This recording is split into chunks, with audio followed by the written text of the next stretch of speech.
Well, I was born in Mexico. All of my family was born in Mexico. My dad works for Chrysler, so we moved here when I was 11. And all my siblings were born in Mexico as well, and we don't have any family here in Michigan. In the U.S., we only have one aunt in California, and that's about it. It's just us. We're, I guess, the first generation that's in the U.S. and in Michigan.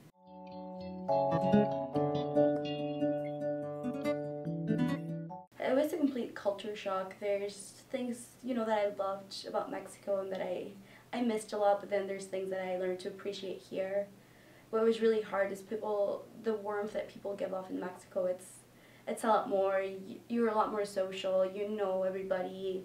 People will always be very warm to you, they will greet you and everything. And then coming here, people can be a lot more withdrawn. And it's not the same as that. But then here I liked, how safe it was, just how organized certain things were. And like completely different from Mexico City, which can be a lot more chaotic.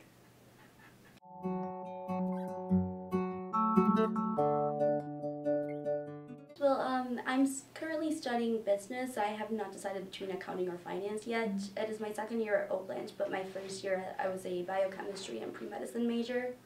I found out that I couldn't go to school for 14 years to be a surgeon, so now I'm just going somewhere that I can do anywhere, everywhere, and anytime, so that I have the availability to travel wherever I want to. But for college here, it was hard, all the policies that different universities have. Some of them, they would charge me out-of-state tuition, which is a lot, and then some would count me as a resident because, we pay taxes here, we have a house, my dad has a stable job, and everything. So it was just looking to see who would charge me out-of-state, who would charge me in-state, what forms had to be filled out. And I have an older sister who was the main guinea pig and all, trying to go through the university route and everything. But it was still, like Diane said, if you don't know the rules, you've got problems, because there's just a lot of little different things that can change that you don't know about, and it can make finding like a specific university.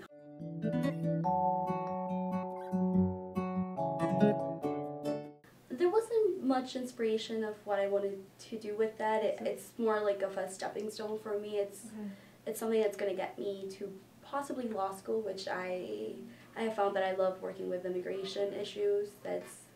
I found like this year, especially working with HALO, a passion for those cases that I can really do something for the Latino community.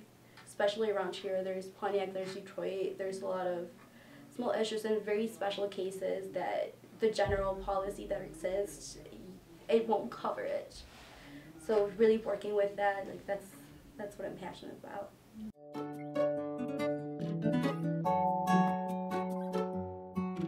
Yes, there's a big shortage of Latinas in business and in law. It's just in women in general in those fields as it is. It's very limited. And then if you look at Latinas, that's even a very, very small percentage. But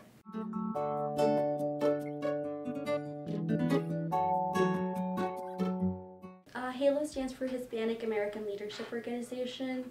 Our goal and the goal of the board with the ladies that I'm with right now, we really want to take Hispanic culture outside of Oakland, because there's a very small community, but we're just kind of withdrawn in ourselves. It's a few Latinos and a few other people from other cultures that love Hispanic culture, but what we want to do is really bring awareness into the whole student body, not just our community, and not just stick with that little group, really spread it out.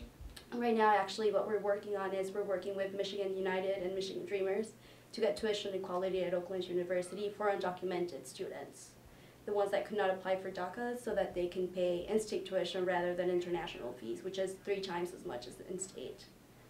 So we're still working on the beginning. We're gathering information. We're looking for stories to share. And then once January hits, we're going to launch our main campaign, and we're going to have the 3 main people that we are working with from Michigan United and Michigan Dreamers come in and answer questions. We can give information and start a petition sign so that we can present it to the board and get it passed, hopefully.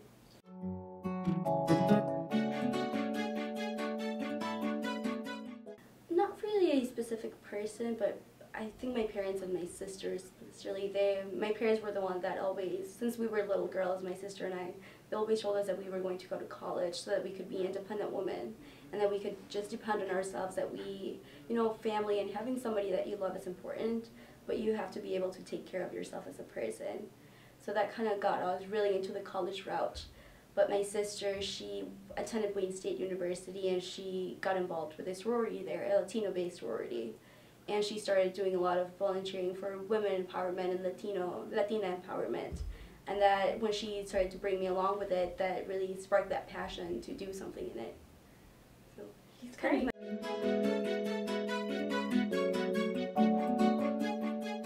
She was studying nutrition and food engineering, but Wayne State was not certified properly for it, so she had to transfer to Michigan State. She wants to go more in the route of actually making the food, what chemicals go in it, what products more the product development stage of it, I guess, I suppose. Oh.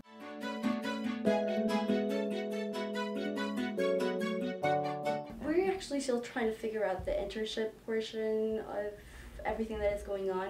My sister wasn't able to get an internship because Wayne was not certified. So I'm kind of on my own on the search for internships right now. I'm working with career services to try to find an internship. But it does help out to be Latina and to speak Spanish. A lot of companies are looking to bring in more Latina women into their workforce to get a little more diversity in. So that's definitely helping. It's just finding the opportunities and having the right preparation for it. You need to have a certain, amount of knowledge to be able to have an internship. So since I just switched majors too, that's a bit of a struggle. I don't have the exact amount of experience that they're looking for yet.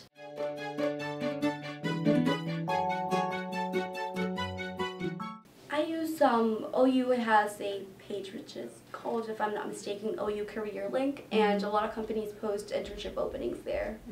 And you can just go on the Career Link page and then you can look for the internships and you can apply through there. But it's a bit complicated to use the website. You have to learn how to maneuver around it, which I'm still trying to figure out too.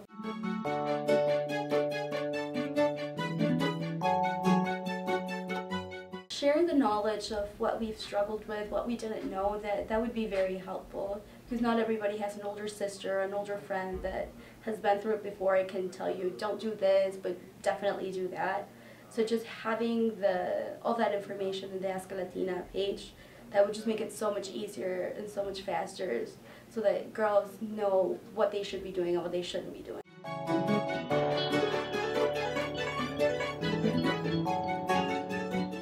She would definitely benefit from it. I think my mom had one of the hardest times adjusting because she had been in Mexico her whole life. That was all she knew, and then moving here, no family, just, all of her old friends were left there. So finding a new, especially other Mexican mothers that kind of were going through the same thing, that would definitely help her a lot. And just things that she didn't know that were different. I mean, the U.S. is a lot more diverse than Mexico is. In Mexico, you're just surrounded by other Mexican people. But here you have Asians, you have everything. You have people from everywhere, so just learning to deal with that as well. I think it would definitely help her too.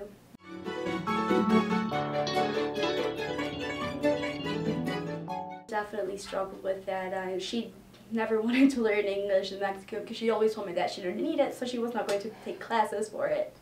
So when she moved here, she didn't speak a word of English, and when you're an adult, I've been told that it's a lot harder to learn a new language. And she was frustrated too because my little brother, he started speaking in like 4 months. He started being quite fluent in it, and she struggled for a couple years to be able to speak. And then when she took the ESL classes, it was all with international people. So she got used to the accent, and she did not feel nervous to make a mistake. But once she went out and spoke with American people, she would get very self-conscious and very nervous about what she was saying, if she was pronouncing right, and things like that.